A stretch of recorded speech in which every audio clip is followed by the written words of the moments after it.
Boa tarde, mais uma vez. Bem-vindos a mais um Pod Mais, podcast da Rio Card Mais, em parceria com o Rio Innovation Week. Estou aqui para ter um papo muito legal sobre tecnologia com o Gil Giardelli. Gil, muito obrigado pela sua presença, por ter topado aqui essa conversa. Eu queria que você se apresentasse, falasse um pouco de você. Poxa, obrigado. Aliás, que vista, que estúdio, obrigado pelo convite. Eu sou professor de inovação, estudos do futuro e inteligência artificial.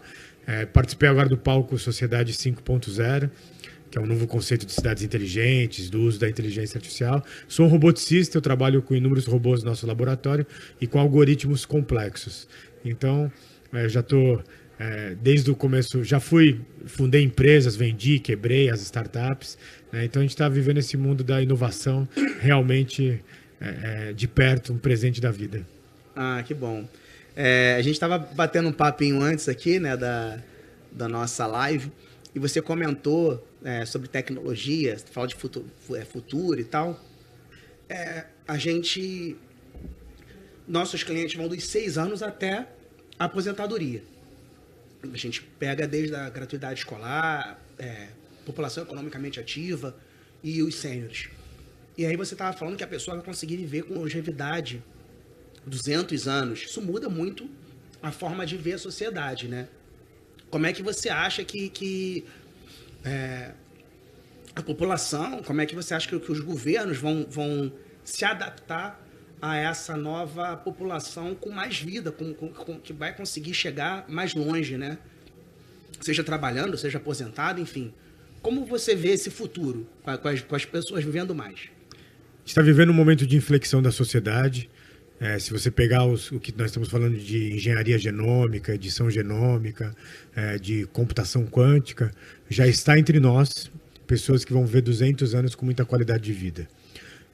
Eu fiz um exame dos meus 23 pares de cromossomos e ele já me indica, né, como o que eu devo evitar de alimento, o que me incha, ele me indica quais são problemas de saúde que eu posso ter no futuro para eu combater agora. A gente está falando dessa medicina preditiva. Uhum.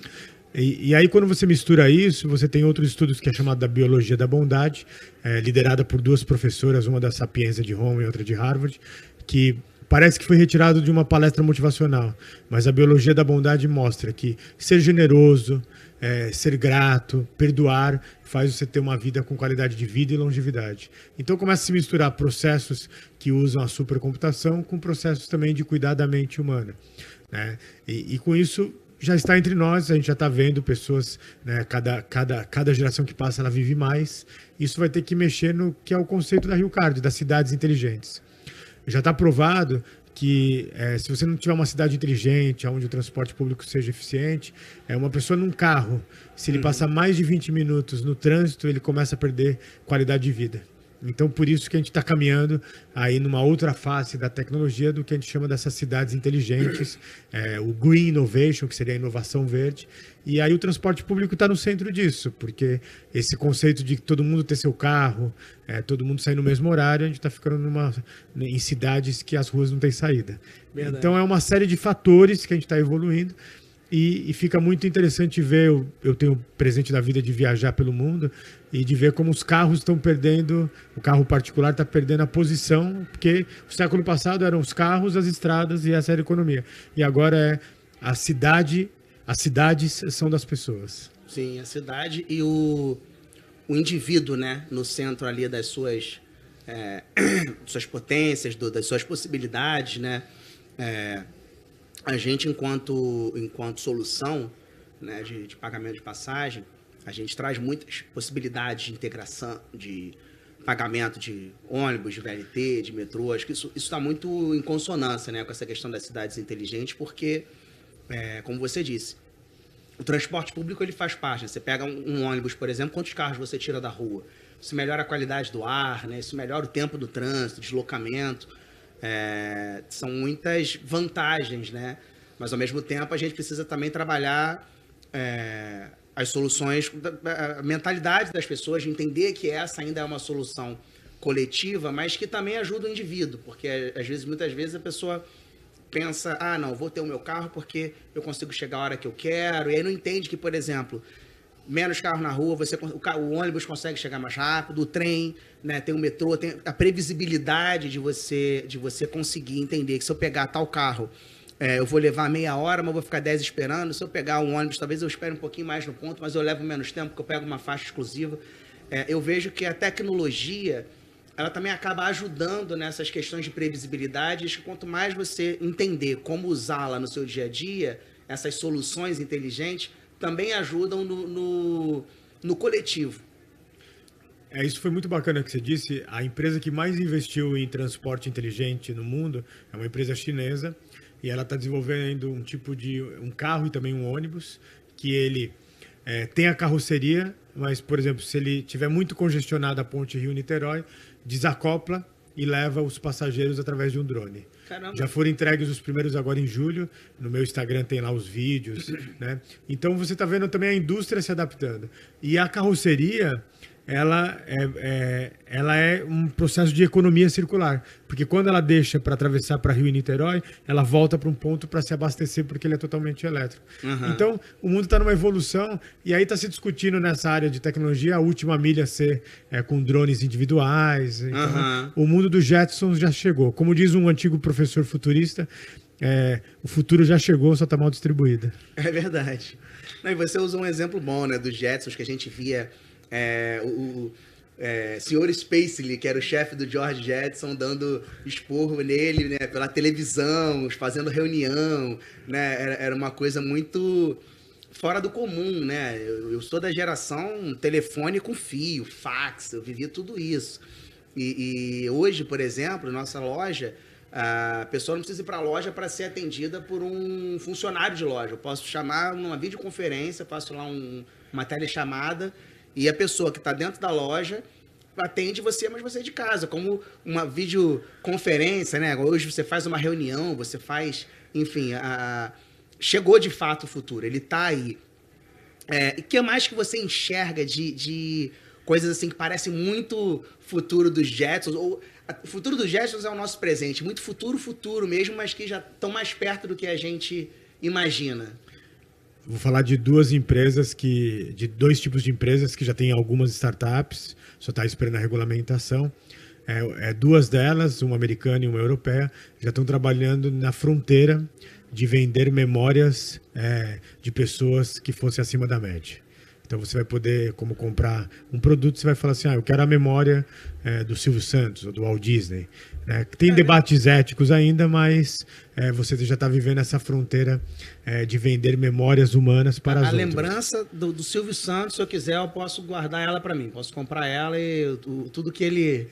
Já tem empresas com CNPJs e regulamentando isso, né? Eu disse de uma empresa aqui chamada Colossal Labs, que ela trabalha na desextinção de animais. Então ela já conseguiu, como sociedade científica, trazer 2 filhotes de mamute lanoso à vida. Ele pegou a célula-tronco ali na Sibéria e trouxe. Morreram rapidamente, mas é questão de tempo de debater isso.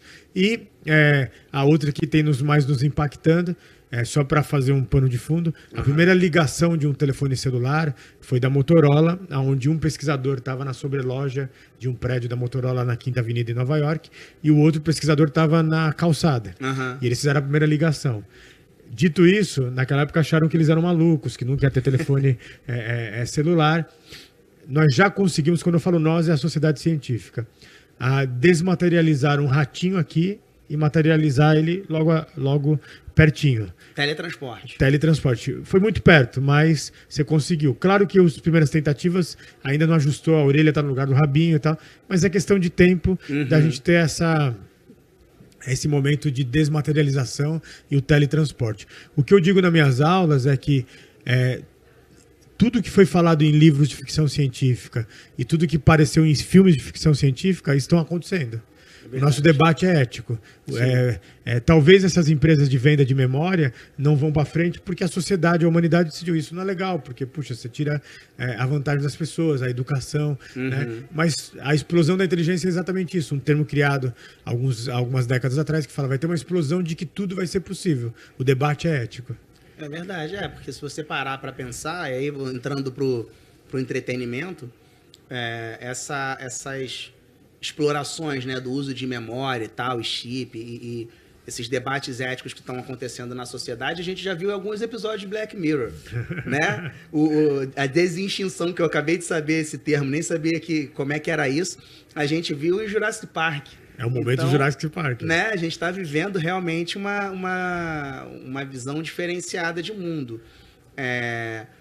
Mas partindo então para essa questão ética, a gente precisa entender também até onde a raça humana quer chegar, né? Porque às vezes, por exemplo, a gente está falando de teletransporte. Aparentemente seria algo mais simples de fazer sem precisar bater nessa questão de ética, seria só técnica, né? Porque é a mesma coisa que eu pegar um ônibus, né? Eu não preciso fazer um debate ético se eu vou pegar ônibus ou não. A não sei que eu esteja impedindo alguém que use por questões A ou B, aí tudo bem, aí isso não pode. O teletransporte, se estivesse disponível, todo mundo pega o Rio Card e faz um teletransporte. É que eu imagino que daqui, por exemplo, eu fiz agora um voo Tóquio-São Paulo, e foram 28 horas, contando 4 horas de parada no aeroporto na Europa. Mas assim, 28 horas é muito tempo. Só que se você comparar com 50 anos atrás, demoravam meses para você chegar de navio em Tóquio. Exato. E eu acredito que a gente está fazendo um encurtamento do tempo. Então logo logo a gente vai usar o Rio Card para ir para Tóquio. Acho que é um caminho que a gente vai ter. E barateando sempre isso. Com certeza. Eu percebo que conforme a tecnologia ela vai sendo mais aplicada, né, mais rotineira, ela se torna também mais acessível, né? Conforme você começa sempre com um pequeno grupo usando, começa na comunidade científica, mas acho que essa acessibilidade da tecnologia ajuda até a testar o que funciona, o que não funciona. A gente sempre tem essa visão muito de facilidade, né? De buscar que sejam coisas acessíveis, práticas e fáceis para justamente dar essas opções. Olhando desse lado, assim, então, de opções, de facilidade para a sociedade, como você vê como é que a sociedade vai se organizar com tantas frentes diferentes, né, de possibilidades de futuro, né? Como é que as pessoas... Você vê que há alguma forma de organização disso, ou vai seguir todo mundo, cada um para um lado, e o que se sobressair é o que vai ficar, e as outras iniciativas vão meio que morrer? Como é que você, já que você tem essa visão assim mais de futuro, como que você enxerga isso? É futuro, mas já é usado há muito tempo. As sociedades que estão ficando mais inovadoras são aquelas que colocaram a educação de alto impacto desde a primeira infância. Então a gente tem que voltar a colocar a educação como centro de tudo isso. Porque todos os trabalhos repetitivos serão substituídos. Isso é uma ótima ideia. Sim. Isso é uma ótima notícia, porque tem trabalhos que não deveriam existir mais no século XXI. Nós temos a obrigação de ajudar essas pessoas nessa transição de novas profissões. E com isso, você tem que, desde a primeira infância, a cuidar da educação de alto impacto deles. E aí, você usa modelos literalmente, bebezinhos que ensinam para as máquinas o aprendizado de inteligência artificial.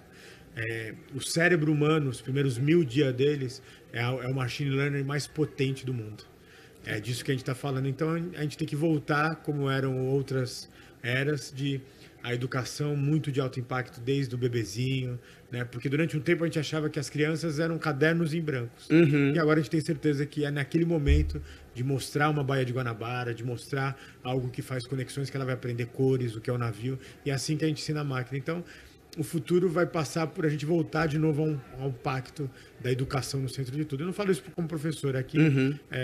Quando você vê matérias assim, tais países nórdicos europeus fecharam prisões. É verdade. Mas por quê? Porque eles cuidaram desde a primeira infância para que essa pessoa tivesse uma vida plena e tivesse um pensamento colaborativo.